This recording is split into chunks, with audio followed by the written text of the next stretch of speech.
თბილისის მერი კახა კალაძე ფარმაცევტ ნათელა ვაშაკიძეს ესტუმრა და 100 წლის იუბილე მიულოცა. საიუბილეო თარიღთან დაკავშირებით მუნიციპალიტეტის მერიის 100 წელს მიღწეულ მოქალაქეთათვის ერთჯერადი დახმარების პროგრამის ფარგლებში ნათელა ვაშაკიძეს 10,000 ლარი ჩაერიცხება.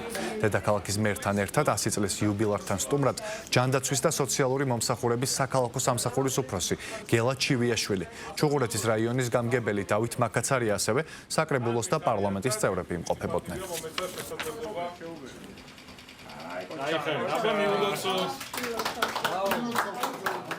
ან მიხარია და ჩემთვის დიდი პატივია მომეცა შესაძლებლობა მოსულიყავით ეს თქვენთან და პირადად მომელოცა. ილოცავთ სულ დიდხან სიცოცხლეს, რა ვიცი, აი სიტყვები არ მყოფს. ძალიან მიხარია, ბედნიერი ვარ, ამ ოჯახს. სიხარული, ხვავი, ბარაკა, ბედნიერება არ მოკლებული. მიამაყებოდა და მინდოდა შეხვედრა და ვამბობდი, მეთქი მიღება არა აქვს. ჩავეწერები, რომ მივიდე, მოვეფერო, ვაკოცო, დავლოცო და წამოვიდე თქონდა. აი ესეთი ბედნიერი დღე დამიდგა ჩემთან მუსიკინაცან.